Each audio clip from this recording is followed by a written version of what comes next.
Dear students, आज हम PSC part third के पेपर प्लांट इकोलॉजी से लिए गए टॉपिक प्लांट सक्सेशन यानी पादप अनुक्रमण पर बात करेंगे।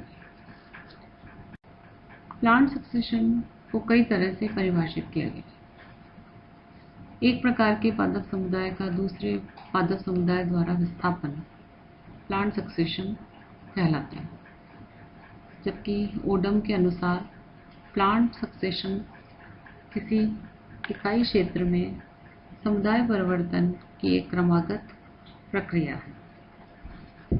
सैलिसबरी के अनुसार प्लांट सक्सेशन एक प्रतियोगी ड्रिफ्ट है, जहां हर अवस्था में घटक समुदाय या पादप जाति आने वाली आगामी पादप जाति के लिए आवास को अनुकूल बनाती जाती है और यह प्रक्रिया चरम अवस्था तक चलती है। क्लीमेंट्स के अनुसार सक्सेशन एक प्राकृतिक प्रक्रिया है, जिसके द्वारा वही स्थान शनैः शनैः विभिन्न समूह व समुदाय द्वारा कॉलोनाइज्ड होता जाता है।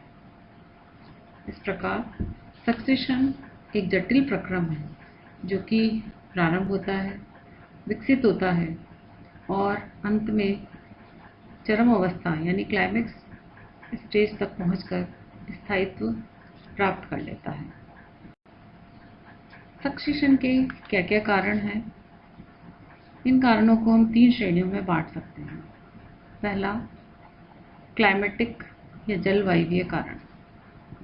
सूखा, भारी वर्षा आदि के कारण जब किसी स्थान की जलवायु में अत्यधिक परिवर्तन आ जाता है और प्लांट्स इस जलवायु के इस एक्सट्रीम परिवर्तनों को सहन नहीं कर पाते, तो वहाँ की वनस्पति के नष्ट हो जाने से यह स्थान आंशिक या पूर्ण रूप से अनाच्छादित हो जाता है या बेयर एरिया बन जाता है, और फिर उन पादप समुदायों का आगमन होने लगता है जो कि चेंज जलवायु के अनुकूल होते हैं। दूसरा फैक्टर टोपोग्राफिक या स्थलाकृतिक है, जो कि मृदा परिवर्तन से जुड़े हैं।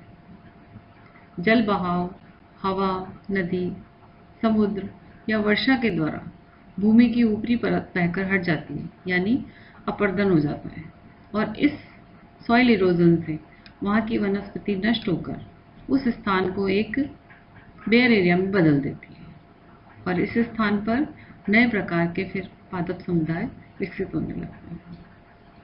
तीसरा कारण जैविक है, जिसमें लिविंग एजेंसीज इन्वॉल्व रहती हैं, जैसे मानव स्वयं के उपयोग के लिए अनेक स्थानों की वनस्पति नष्ट कर देता है, कृषि कार्य करके, सड़क या भवन निर्माण करके, बांध बनाकर, वनों की कटाई या पशुओं की चराई। इन सब क्रियाओं के बाद ये जो बेयर एरिया है, उसमें नई वनस्पतियां विकसित होकर अनुक्रमण को प्रारंभ करती हैं।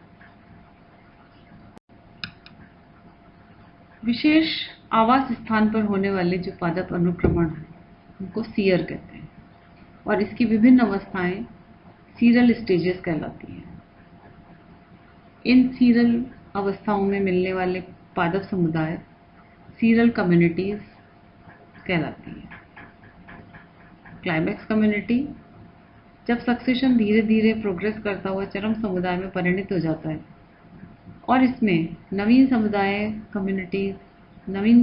कम्युनिटीज के स्थापित होने की गुंजाइश नहीं होती है, तो उसे क्लाइमेक्स कम्युनिटी कहा जाता है। पायनियर कम्युनिटी वे पादप जातियां हैं जो बाहर से आकर नए अनाच्छादित आवास में प्रथम बार स्थापित होती हैं। बेयर एरिया की प्रकृति जिस पर सक्सेशन क्रिया संपन्न होती है, इसके आधार पर 2 प्रकार के सक्सेशन हो सकते हैं। फर्स्ट, प्राइमरी सक्सेशन, ऐसे क्षेत्र पर होने वाला सक्सेशन जहां कभी भी वनस्पति नहीं रही है, जैसे चट्टानें, रेत के टीले, नए आइलैंड या बर्फीय क्षेत्र आदि। सेकेंडरी सक्सेशन, ऐसे स्थान पर होने वाला सक्सेशन जहां पूर्व में वनस्पति थी और किन्हीं कारणों से नष्ट हो गई, जैसे बाढ़, अग्नि या कोई प्रलयकारी घटना।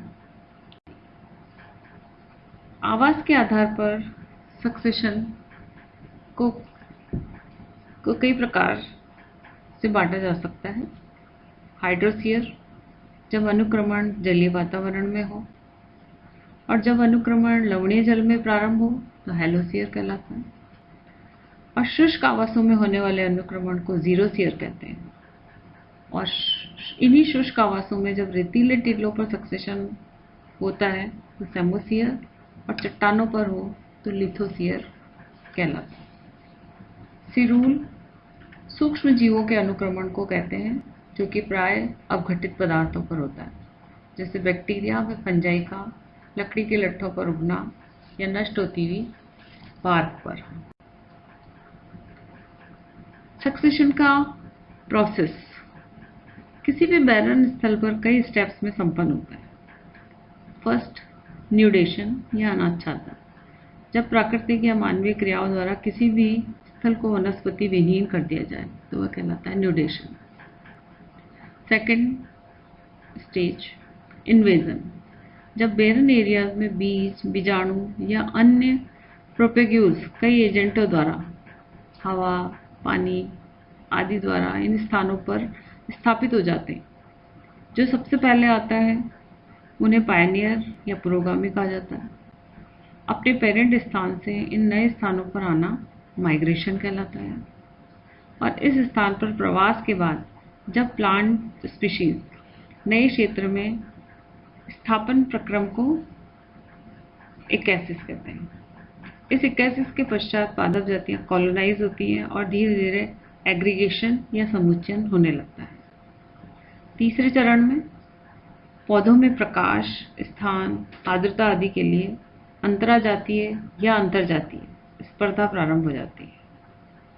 सक्षम व सबल पौधे जीवित रहकर वहाँ के पर्यावरण को बदलने लगते हैं और इन माइक्रो क्लाइमेटिक परिवर्तनों से नए पादपों के अनुकूल वातावरण बनने लगता है और नई जातियां स्थान लेने लगती हैं। अंतिम चरण तक आपसी क्रियाओं के परिणाम स्वरूप पादप समुदाय एक निश्चित क्रम और निश्चित दिशा में धीरे धीरे विकसित होने लगता है। पारिस्थितिकी कारकों में परिवर्तन आते हैं और अंत में वातावरण स्थायी होने लगता है। वनस्पति का अंतिम प्रारूप लगभग स्थायी तथा जलवायु के सामने होता है, और यह प्रारूप, यह लाइफ फॉर्म जिसको हम कहते हैं, आवास की विशिष्ट जलवायु के अनुसार उच्चतम होता है तथा यही अवस्था क्लाइमैक्स या चरम अवस्था कहलाती है और सक्सेशन प्रक्रिया पूर्ण होती है। धन्यवाद।